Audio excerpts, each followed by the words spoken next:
But anyway, here we are with a speaker with a bill hurried into Parliament on a constitutionally untenable, federally unviable ground, and with a host of other drawbacks that diminish even the little imagination and innovation that the centre has sought to display.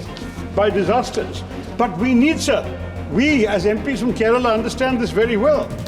Yet far from strengthening and making effective our crisis management mechanisms, and far from bringing, as the Minister has just promised, more clarity and convergence to our prevailing disaster management instruments and institutions, it actually exacerbates the problem.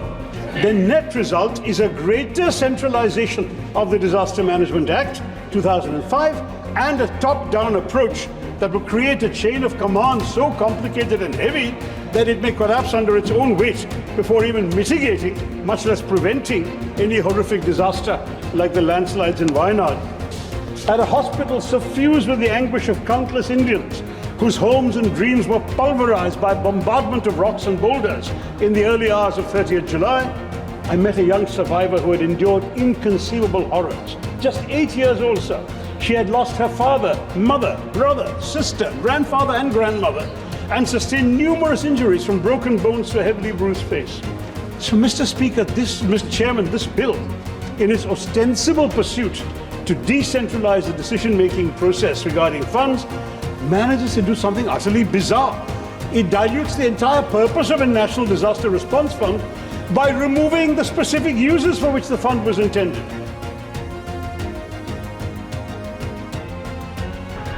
Honourable members, it's an important amendment bill regarding Apada Prabandhan disaster management. So I request all the members to be present here and give their important views. So I request Shashi Tharoor to initiate the process. Thank you very much, Mr. Chairman. I rise today in opposition to the Disaster Management Amendment Bill 2024, moved by the Honourable Minister, because it is a disaster. So I'd like to elucidate our perspective on the legislation we had great expectations of, but which appears to have been taken out of the oven half-baked and rushed into this hallowed chamber, clamouring to be passed. That this bill is even being debated in Parliament is miraculous, because as several of my colleagues in the opposition pointed out in the first week of August, 1st of August 24, when the Honourable Minister of State introduced this bill, this legislation was brought under entry 23 of the concurrent list of the Constitution. Now, Mr. Speaker, you don't have to be a constitutional expert to realise that social security and social insurance, employment and unemployment, which is the subject of entry 23, does not even remotely cover disaster management. It's another matter that had the government actually tried legislating on the issue of unemployment, unemployment in India might not be in such disastrous shape. But chalo, par chalenge koi nahi, we will carry on, sir. But anyway, here we are with a speaker with a bill hurried into Parliament on a constitutionally untenable, federally unviable ground, and with a host of other drawbacks that diminish even the little imagination and innovation that the centre has sought to display. Now, before the Treasury benches accuse the opposition of opposing just for the sake of it, let me reassure them that I find myself in agreement with the rationale for this bill that the Minister has just explained. Sir, in my first parliamentary term, I was the convener of the Parliamentary Forum on Disaster Management, which has since been abolished by the NDA government. Yes, the Disaster Management Act of 2005 was in need of rigorous reform. And yes, there is a pressing need to streamline our sprawling and scattered disaster management framework, which, despite the best of intentions, ends up causing inordinate delays in the worst moments, failing to rescue our fellow Indians caught up in disasters. Now, we see, and he's right to say, human lives, infrastructure, Mother Nature, all of these things are affected by disasters. But we need, sir, we as MPs from Kerala understand this very well. Yet far from strengthening and making effective our crisis management mechanisms, and far from bringing, as the Minister has just promised, more clarity and convergence to our prevailing disaster management instruments and institutions, it actually exacerbates the problem, saddling us with an ill-thought-out, overlapping and convoluted distribution of powers amongst the authorities and committees it envisages or retains from the current Act. the net result is a greater centralization of the Disaster Management Act 2005 and a top-down approach that will create a chain of command so complicated and heavy that it may collapse under its own weight before even mitigating, much less preventing, any horrific disaster like the landslides in Wayanad, which were the most devastating landslides in Kerala's history. On the 3rd of August, Mr. Chairman, the day after my honourable colleague from Wayanad, I made an emotionally searing visit to Wayanad and assisted in the distribution of relief supplies gathered by the MP office in my constituency of Thiruvananthapuram. Picking my way through the rubble to view the destruction of Mundakai, Churalmala and Puncherimattam, I beheld massive JCBs rumbling, where till 5 days previously, lavishly green, hilly villages had sprawled beneath great blue skies. At a hospital suffused with the anguish of countless Indians, whose homes and dreams were pulverized by bombardment of rocks and boulders in the early hours of 30th July, I met a young survivor who had endured inconceivable horrors. Just 8 years old, sir. She had lost her father, mother, brother, sister, grandfather and grandmother, and sustained numerous injuries from broken bones to a heavily bruised face. As I saw her propped up in bed, immersed in a colouring book, a desolation gripped me, sir. We should have been able to predict better what was to come, prepare for it, and even to prevent it. But we failed at all of these. The wails of Wayanad and the scenes of devastation and despair that greeted me there and my colleagues who have been there and in the relief camps will forever haunt me.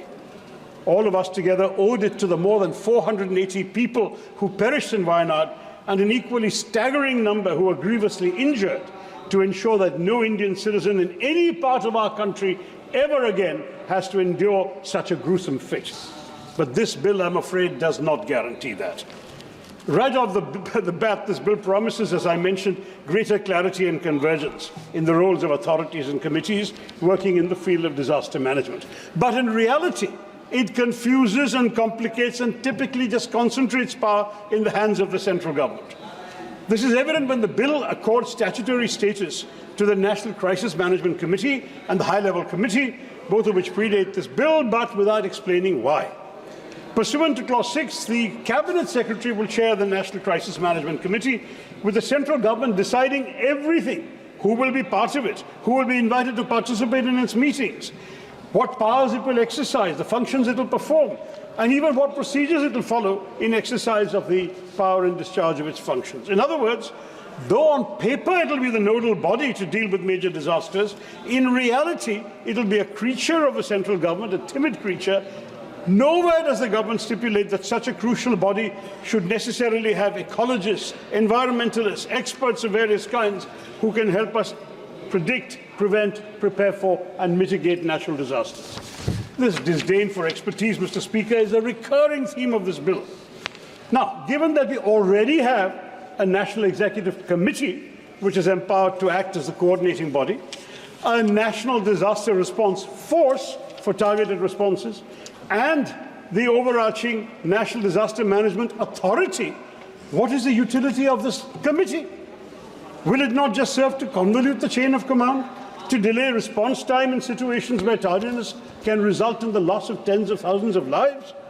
Further complicating the chain of command and vesting yet more powers in the central government is this: pursuant to Section 8B of this revised Act, the Centre is to constitute a high-level committee with a union minister as chairperson for approving financial assistance under Sections 46 and 47, the National Disaster Response Fund and the Mitigation Fund.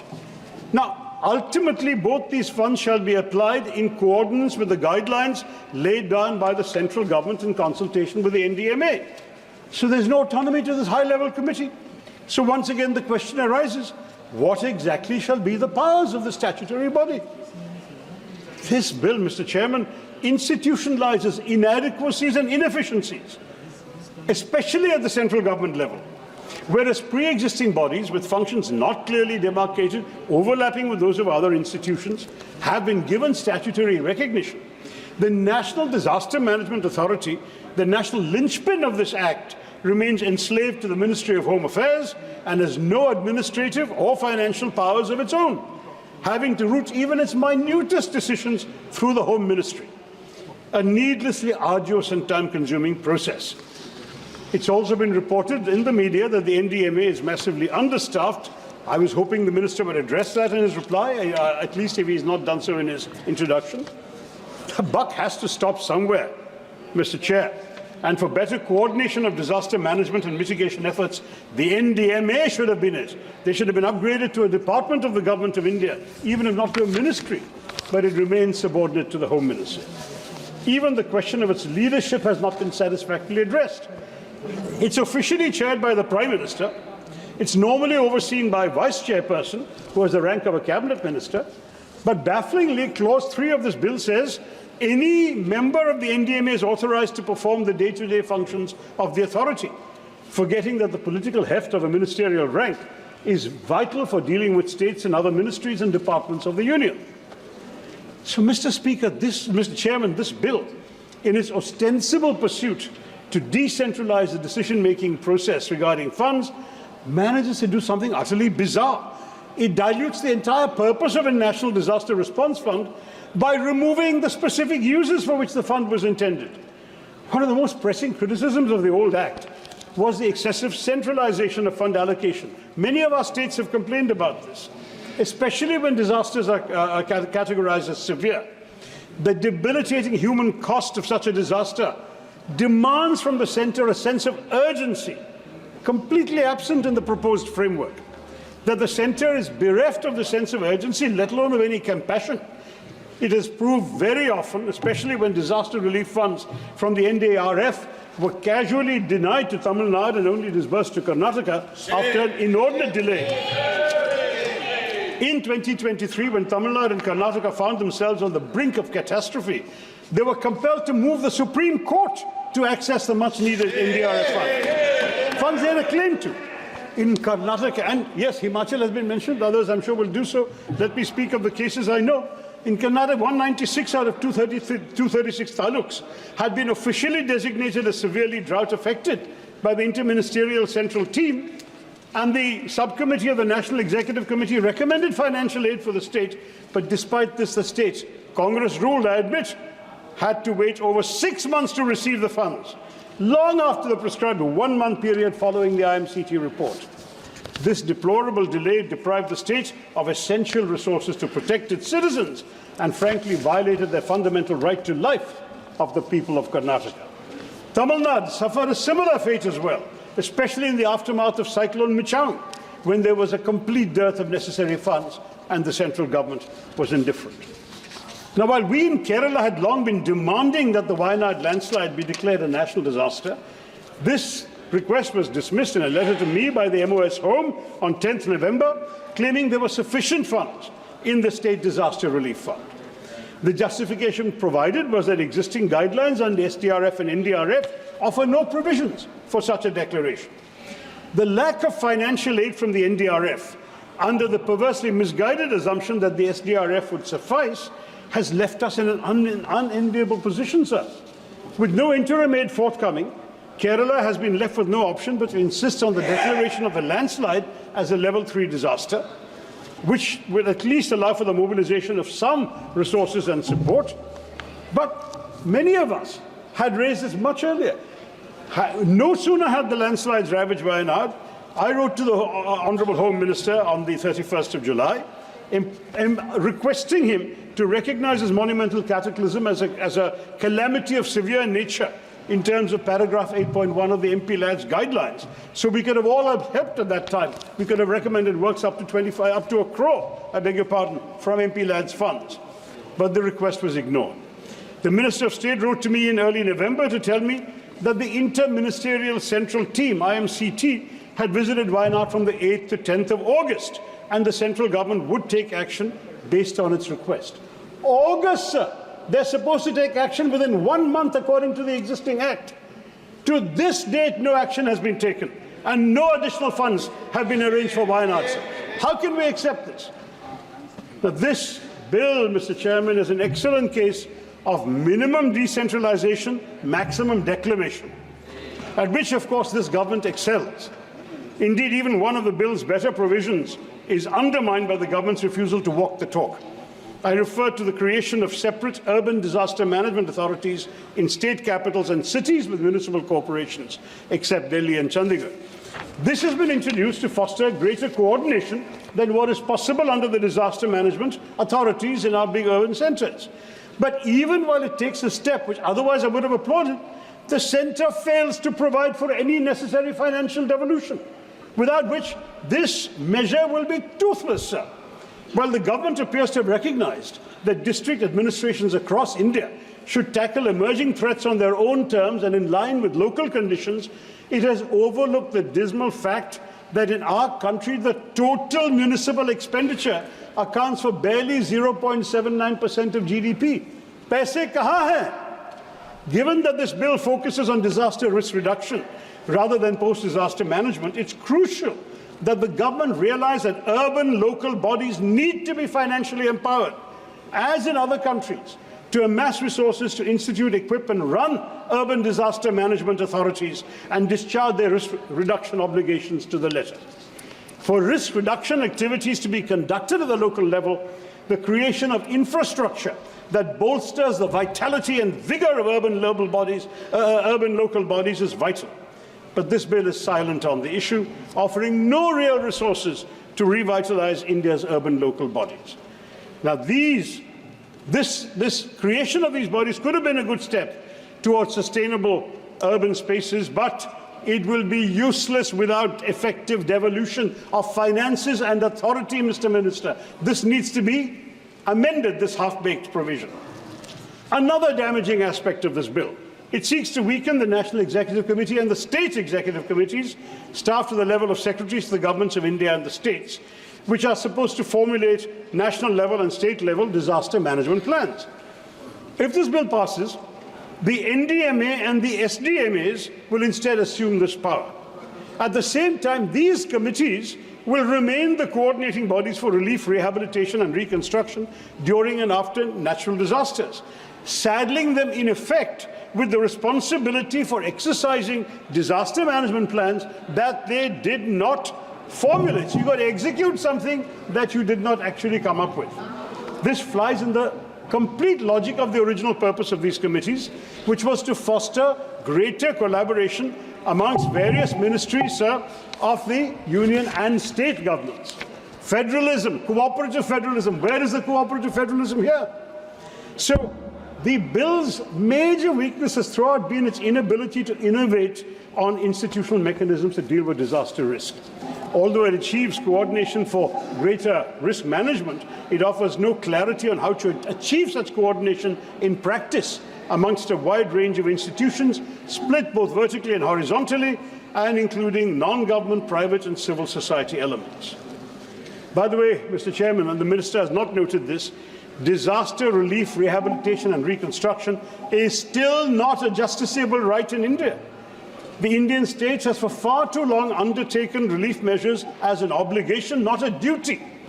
It must discharge that duty in fulfillment of its citizens' inviolable rights.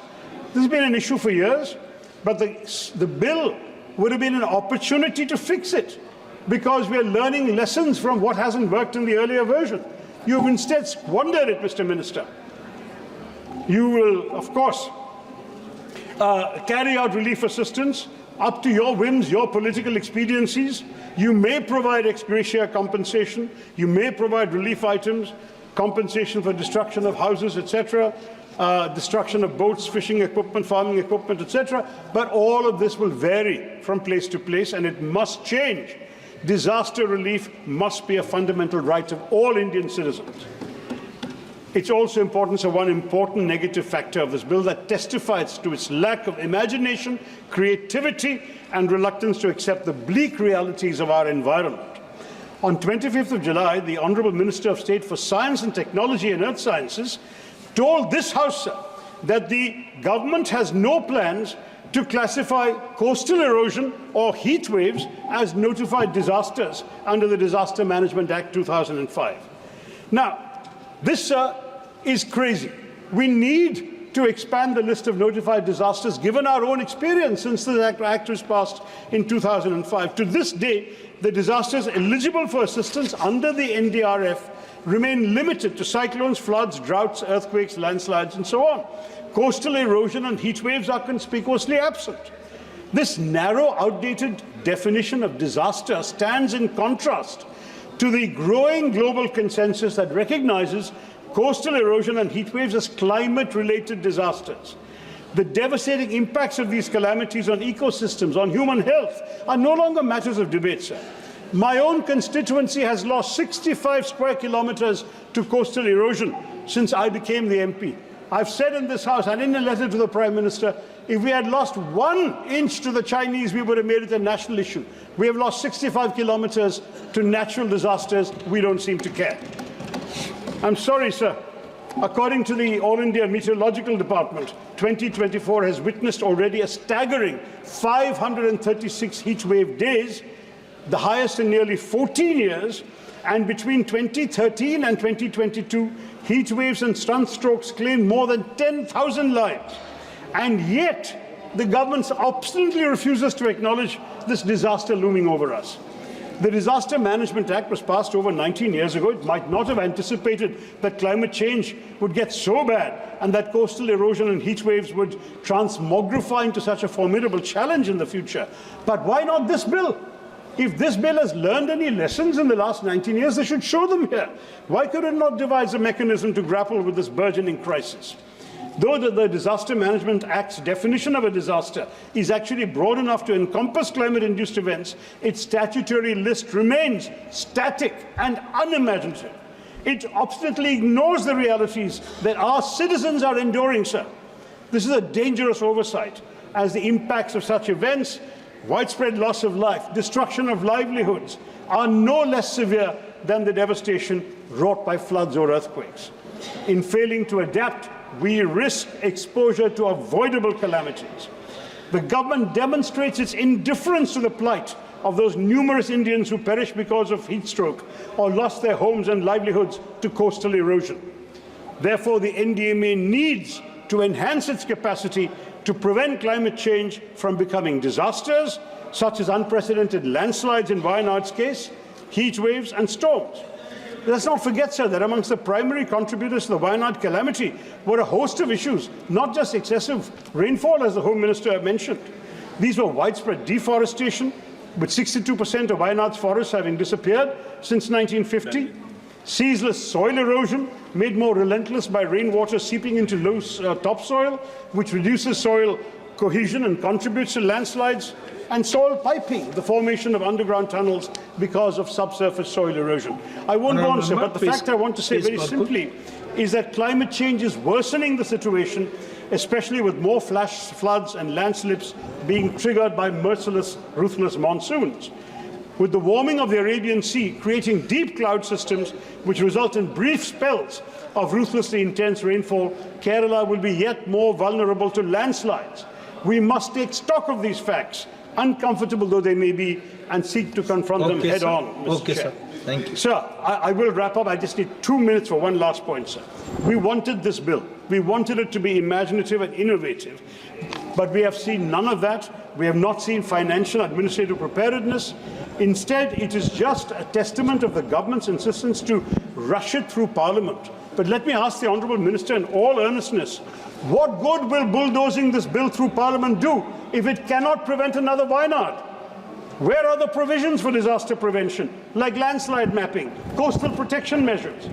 It will not do India and Indians any good merely to create a framework that does not actually devolve any powers upon the states, upon local urban bodies, upon self-government units in our country. Thank you, Shashi What is needed, Tharoor. sir? 1 minute. Stricter streamlining of a scattered policy framework that has far too many authorities and bureaucratic muddles, an end to the concentration of powers in the centre's hands, a genuine attempt to learn from our failures at navigating past disasters and keep up with the challenging realities of climate change. A revised bill should allow for expertise, independent of committees, streamline and clarify the role of the bodies. Next speaker, Sri Trivendra Singh Rawat ji. Given, Please conclude.